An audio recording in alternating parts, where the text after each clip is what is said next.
हमारे मुल्क में इतनी ज़्यादा मर्दाना कमज़ोरी है जिसकी वजह से हर गांव हर शहर में आपको इस चीज़ का इश्तिहार ज़रूर नज़र आता है, लेकिन हमारे माशरे में तो कोई मर्द खुद को मानने को तैयार नहीं कि वो कमज़ोर है। फिर ये इश्तिहार क्यों? कैमरा ऑन है, बता तो देंगे। तो कमज़ोरी है कहाँ पे? कमज़ोरी यहाँ पे क्या हमने मर्द को इतनी ताकत दी है कि उसे हम सिखा सकें कि औरत इज्जत करने वाली चीज़ है, औरत रिस्पेक्ट देने वाली चीज़? हमने सिखाया मर्द को? हमने नहीं सिखाया। हमने मर्द को सिखाया कि औरत खरीदने वाली चीज़ है। तुम जितना ज़्यादा कमाओगे उतनी अच्छी खूबसूरत औरत की बोली लगा के खरीद पाओगे। हमने तो माशरे में मर्द को ये सिखाया है। तो फिर हम क्यों लोग इतना पीट के कहते हैं कि मर्द जालिम? औरत आज निकल के कहती है रोड पे मेरा जिस्म मेरी मर्जी है और मर्द जालिम है। मर्द जालिम बना कैसे है? कौन सी औरत मर्द से आज ये तवक्को नहीं करती कि मुझे शादी करने के लिए अपनाने के लिए पहले तुम्हारे पास गाड़ी बंगला होना चाहिए?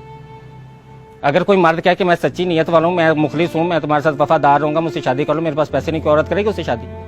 उस औरत को हक है फिर ये कहने का कि भाई मर्द जालिम है? औरत खुद जालिम है। औरत ने मर्द पे जुल्म किया हुआ है और वो इस जुल्म को मानती नहीं। मर्द इतना ज्यादा मर्द मजबूर हो गया कि अब तो हमें ये सुनने को मिलता है कि अब तो ज्यादातर खुसरे जो होते हैं ना वो नकली आ गए, वो तो कुछ लड़के खुसरे बने हैं। हम डूब के नहीं मरते ये बात करते, वो कैसे नकली खुसरे बने हैं? मुआशरे का इतना बड़ा तबका नकली खुसरे बन रहा है, उसे कौन रोकने वाला है? कोई नहीं, क्यों नहीं उसकी कोई जड़ ढूंढ रहा कि भाई ये कहां से बनना शुरू हो गए? हमने मर्द को मर्द रहने नहीं दिया। हमने मर्द को सिखाया कि तुम तमाशबीन हो, तुमने पैदा होना है तो तुमने औरत को या बेचना है या खरीदना है। बहन बेचनी है और बीवी खरीदनी है, उसके लिए तुम्हें पैसे चाहिए बहुत ज्यादा। जितने ज्यादा पैसे होंगे उतना अच्छा माल तुम खरीद सकोगे। ये सिखाने के बाद फिर मर्द से हम किस चीज की तवक्को कर रहे हैं कि वो अच्छा मर्द बन के सोसाइटी में? वो अच्छा मर्द नहीं बनेगा, वो इससे भी मजीद जालिम बनेगा। पाकिस्तान में 100 में से 60% नौजवान नस्ल है, उस नौजवान नस्ल में से 50% स्कूलों में नहीं है। तो जो 50% स्कूलों में नहीं है उनके पास एंड्रॉयड मोबाइल तो है, तो वो एंड्रॉयड मोबाइल पे क्या देखते हैं? वो एंड्रॉयड मोबाइल पे क्या कुरान और हदीस की तालीम सुन रहे हैं? क्या वो मोबाइल पे मुल्क को कैसे तरक्की की राह पे गामजन करना है वो नौजवान नस्ल ये सीख रही है जो स्कूलों में नहीं है? वो गंदी फिल्में देख रही है, जिनसी फिल्में जिनको सुनते भी हम शर्मा रहे हैं, जिनका नाम सुनते हैं मैं कहते हैं कि सारा जान देखता रहे लेकिन हम बात ना करें। ऐसे ऐसे हम मुंह छुपाते हैं एक दूसरे से। क्यों?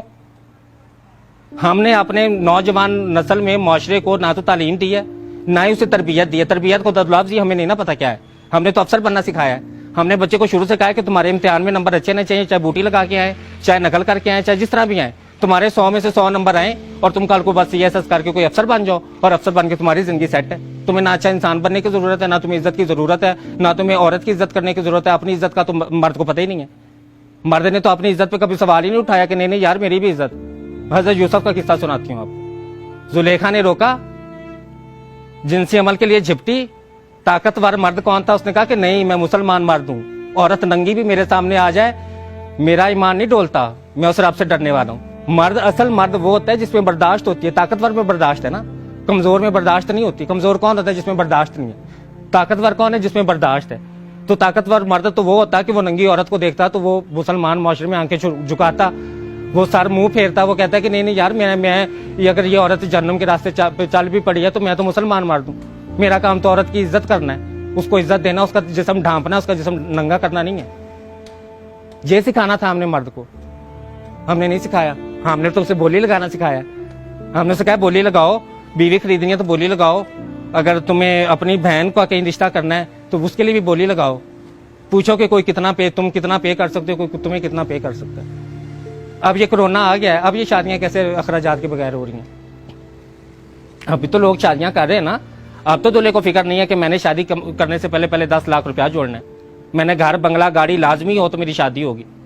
तो जब घर गाड़ी बंगला औरत देखती है ना, जब औरत मांगती है कि भाई मैं शादी करने के लिए घर बंगला गाड़ी मांगती हूँ, तो फिर जाहिर बात है मर्द भी बोली लगाता है। तो हम बेचने खरीदने का काम कर रहे हैं। हमें सिखाना पड़ेगा कि रिश्ता क्या है, शादी क्या है, निकाह क्या है, 3 कलमे पढ़ने का मतलब क्या है, कौन सा ये रस्म कहाँ से आई है? मुझे ये बता दें कि इस्लाम में, तो मुझे ये पूरे इस्लाम में ये रस्म नजर नहीं आती कि भाई दूल्हे को शादी के लिए जो है वो एक घर गाड़ी बंगला लाजमी होना चाहिए, सोशल सिक्योरिटी होनी चाहिए, फ्यूचर सिक्योरिटी होनी चाहिए।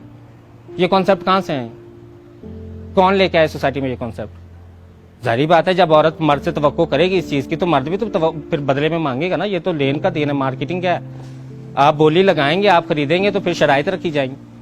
फिर जब आप दूल्हे को कहेंगे कि भाई तुम्हें शादी करने से पहले घर गाड़ी बंगला खरीदना है, तो फिर वो कहेगा भाई घर गाड़ी बंगला खरीदना है, तो फिर मुझे इस नक्शे की औरत भी चाहिए। औरत ने क्या की, औरत फिर मेडिकल क्लिनिक्स किस लिए खुले कि वो उस नक्शे की औरत बनाने के लिए, कि इनको काटो, इनका पेट काटो, इनकी छातियां काटो, इनके चेहरे काटो, प्लास्टिक सर्जरी के नाम पे काट काट के इनको पेश करो मार्केट।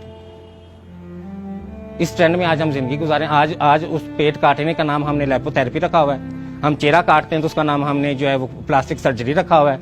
हम छाती काटते हैं तो हमने उसका नाम सिलिकॉन सर्जरी रखा हुआ है। हमने तो नाम बदल के तो उनको बड़ा ग्लोरीफाई किया हुआ है ना। उनके नाम ऐसे ग्लोरीफाई करके रखे हुए कि कोई ये महसूस ना करे कि मैं जिंदा जान अपना पेट कटवाने लगा हूं। ये किसी को महसूस ना हो, सबको ये महसूस हो कि मैं लेपोथेरेपी करा रहा हूं, मैं पता नहीं हुसन का शहजादा बनने लगा हूं। तो हमारे वक्त में तो फिर भी जो मर्द होता था ना, जब जवान होता था, तो मेरे नानी दादी जो थी वो देसी घी की खुराकें बनाती थी, वो मजूने बनाती थी कि नहीं बच्चा जवान हो गया, उसको ये खुराक खिलानी। आजकल बच्चे क्या कर रहे हैं, आजकल जो स्टीरॉयड का टीका जहर है वो जिस्म में लगा रहे हैं। जवान बच्चा, ना उनकी ज़हनी हालत ठीक रही, ना उनकी जिनसी हालत ठीक रही। और बच्चे पैदा करने का मतलब ये कतई ही नहीं है कि आप जिनसी तौर पे मजबूत और ताकतवर हैं। बच्चे पैदा होते हैं अल्लाह के अमर से।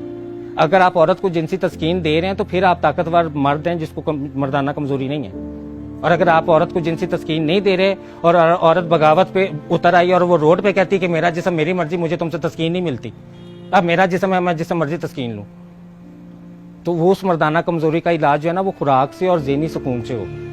जब तक मर्द के ज़हन में ज़हनी सुकून नहीं डाला जाएगा, जब तक उसके ऊपर से ये जिम्मेदारियां और बोझ नहीं हटाए जाएंगे, तब तक ये चीज़ें नहीं ठीक होंगी।